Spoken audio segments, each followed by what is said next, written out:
자, 이번에는 노후 경제관념을 바로 세우는 은퇴가 뭐니? 앞서 우리가 건강보험료 개편에 대한 이야기를 했는데 실손보험도 이제 바뀌는 것 같아요. 언론을 보면 의료비 지출이 많은 중장년층들을 위해 실손보험 이야기를 좀 해보려고 합니다. 김신혜 선생님, 이 실손보험이라는 게 이게 언제부터 등장했는지 그것도 좀 짚어갈까요? 네, 1999년부터 출시가 돼서요. 무려 현재 지금 3,900만 명. 그러면 이게 규모가 엄청나다는 거 아시겠죠? 네네네.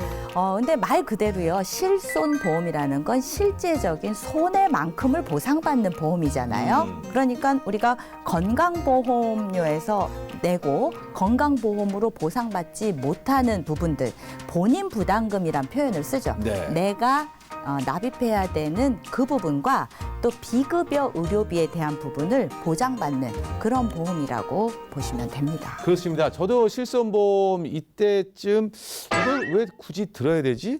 이렇게 고민했던 적이 있어요. 왜냐하면 이제 대한민국의 의료보험 시스템이 잘 돼 있는데 굳이 실손보험을 들어야 되나 했는데 이게 이제 걱정은 중증으로 가고 이제 비용이 좀 많이 발생될 때에는 혜택이 있겠다라는 생각으로 많은 분들이 고민하다가 가입한 경우가 지금 가입자가 3,900만 명이나 됩니다. 네. 이게 지금 어떻게 실손보험 있으세요?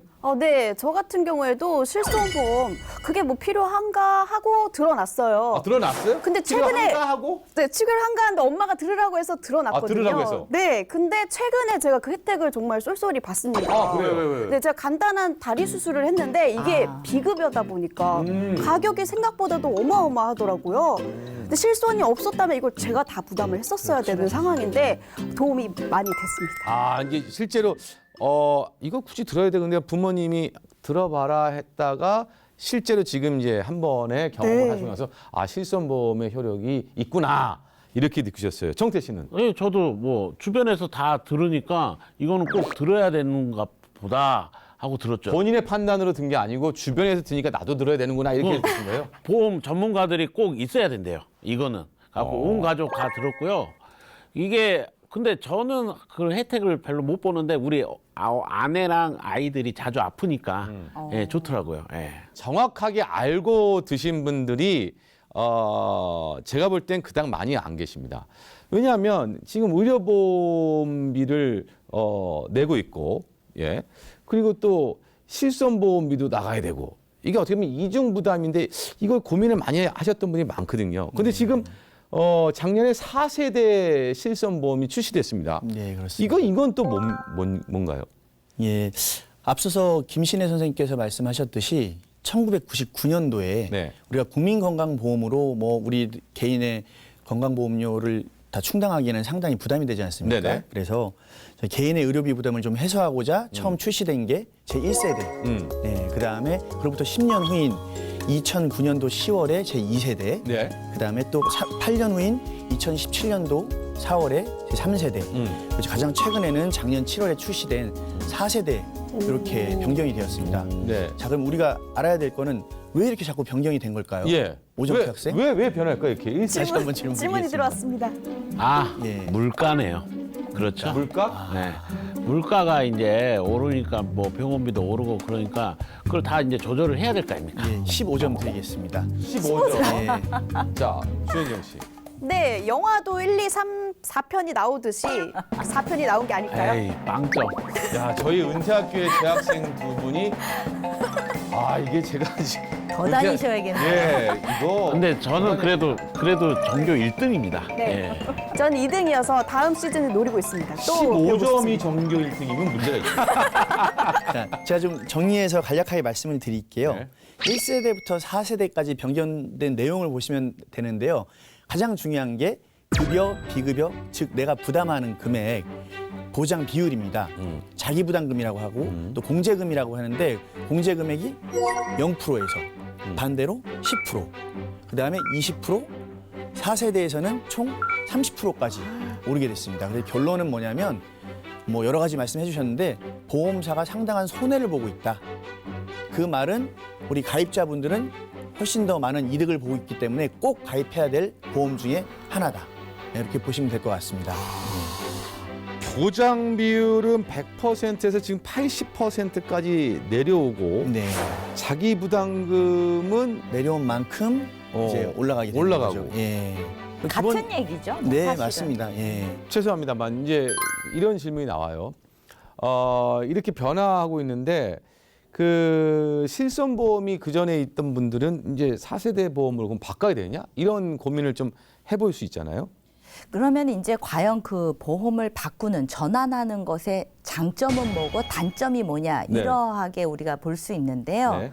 결론으로 심플하게 말씀드리면요. 장점은 보험료가 낮춰진다라는 거죠. 이 4세대 보험으로 네, 보험이 바꾸게 낮아져요. 되면. 네. 그런데 장점은 단점은 뭐겠어요? 보장 범위가 그러니까 아까 줄어드는 80% 거죠. 줄어들잖아요. 그 얘기는 범위가 퍼센테이지도 있지만 그 급여냐 비급여냐 이런 항목들의 범위가 넓었던 것들이 이제 점점 줄어드는 거죠. 금액의 보장 금액에 대한 부분도 줄어들지만 보장 범위도 이렇게 축소된다. 그래서 사실상 그러면 어떻게 해야 될까? 병원을 거의 가지 않는 분들, 이 실손보험을 이용을 거의 안 하셨던 분들은 사실상은 전환을 하는 것도 유리할 수 있다. 그렇지만 이미 실손보험의 혜택을 보면서 병원을 다니고 계신 분들은 이 전환하는 것에 큰 이익이 없다. 이렇게 정리가 될 수 있습니다. 이거 굉장히 잘 따져봐야 됩니다. 그러면 지금 4세대 실손보험의 특징을 조금 더 구체적으로 얘기를 해주신다면요. 일단 그 구체적인 것보다 일단은 큰 컨셉이 중요한데요. 혹시 자동차 보험 다 가입하셨죠? 네, 그럼요. 네. 우리 김한석 MC님께서 네. 사고도 한 번 안 내시고, 네. 네, 그리고 법규 위반도 전혀 안 하시고, 네. 그러셨는데 갑자기 내년에 보험료가 30%가 인상이 되셨어요. 근데 문의를 하셨어요, 보험사에. 네. 내가 왜 이렇게 문의가 이렇게 올랐느냐 네. 문의를 했더니 돌아오는 대답이 오정태님하고 우리 김신희님하고 사고를 많이 내시고 이 둘 때문에 예, 아니 여기 예, 여기 때문에 법규 위반을 많이 하셔가지고 네. 우리 보험사에서 손해가 워낙 큽니다. 그래서 김한석 MC님까지 같이 오른 겁니다. 그러면 어떻겠어요, 기분이? 화나죠. 절교지, 절교. 바로 화내죠. 예, 그동안의 실손보험은 네. 약간 불합리한 그런 부분이 있었습니다. 그래서 이번에 개편이 된 게 병원을 많이 가시는 분들은 다음번에 갱신할 때 총 300%까지 할증이 되고요. 또- 할증이 있군요. 예, 할증이 있습니다. 300%까지. 그리고 병원을 전혀 안 가신 분들 있죠. 네. 그런 분들은 5% 정도 할인이 됩니다. 왜 이렇게 큰 폭으로 차이가 나냐면요. 우리가 보험료 인상의 요인으로 따지는 이제 과잉 진료 하시는 분들, 그분들이 100% 중에 몇 %나 되실 것 같습니까? 글쎄요. 많으신가 보죠. 불과 3% 미만입니다. 어떻게 보면 그 100명 중에 3명 때문에 나머지 97명이 전부 다 손해를 보게 되는 경우가 발생된 거기 때문에 아니 300%나 올려봤는데 깎아준 건 왜 5%밖에 안 되느냐 그렇게 말씀하실 수 있죠. 하지만 그 300% 인상된 분 갖다가 97%를 깎아드려야 되기 때문에 5%밖에 안 되는 겁니다. 그렇게 좀 이해를 해주시면 될 것 같고요. 세부적으로 보면은요, 우리가 급여에서 또 돌발 질문 하겠어요. 이번에 MC님한테 예. 급여가 뭘까요? 우리가 보험에서 따져보는 급여. 우리가 월 벌어들이는 수익. 그게 급여. 예. 우리가 병원을 가면은 병원비 진료 내역서가 있지 않습니까? 네. 그러면 딱 반으로 나눠서 급여와 비급여로 나눠져 있습니다. 그 급여요? 예. 보험에서 급여요? 예. 예. 지금 보험 시간입니다. 네네.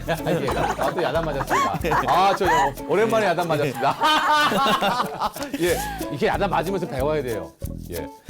급여와 비급여를 보통 통합해서 그동안의 실손에서는 뭐 90%를 보상할 거냐, 80%를 보상할 거냐 그렇게 했었는데 4세대에서는 급여와 비급여를 명확히 분리를 했습니다. 그러니까 한마디로 아까 말씀하신 대로 비급여는 우리가 오롯이 부담을 해야 되는 금액이거든요. 네. 그리고 또 비싼 약제들이나 치료들이 많아요. 네. 그런 것에 대해서는 그 자기 부담률이라든가 공제 금액을 굉장히 높여놨습니다. 예, 그렇게 보시면 될 것 같습니다. 이게 요즘 보험의 종류가 굉장히 많습니다. 예. 그러니까 비교하는 것도 사실은 버겁다, 어렵다 하시는 분들 많거든요. 그러니까 나에게 맞는 보험을 좀 찾는 사이트나 비교해 볼 수 있는 이 앱 같은 거 예. 이런 게 있죠? 네, 물론 있습니다. 제가 이 공신력 있는 방송이기 때문에 특정 앱을 말씀드리진 못하더라도 인터넷에 이제 검색 사이트에 보시면은 보험 비교 앱이라고 치시면 여러 가지가 나옵니다. 네. 근데 이 보험 비교 앱들이 뭐 각 회사마다 개발을 하는 것이 아닙니다. 기본적으로 공공기관인 보험개발원의 시스템을 기반으로 만들어지기 때문에 사실상 큰 차이는 없습니다. 그래서 그런 앱들을 다운 받으신 다음에 이제 본인 인증을 거치시면은 내가 보험 가입된 현황이 어떤지, 담보가 어떻게 가입돼 있는지 또는 내가 지금 담보가 과한지 덜한지 객관적으로 판단할 수 있는 잣대로 충분히 활용할 수 있을 거라고 생각합니다. 네.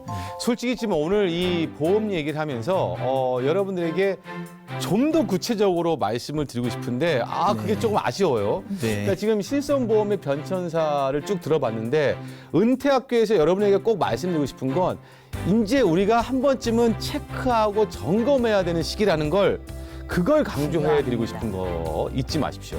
꼭 잘 챙겨서 보시고 나에게 맞는 건 무엇인지 꼭 점검하셔야 되는 거 잊지 마십시오. 지금까지 은퇴가 뭐니? 였습니다.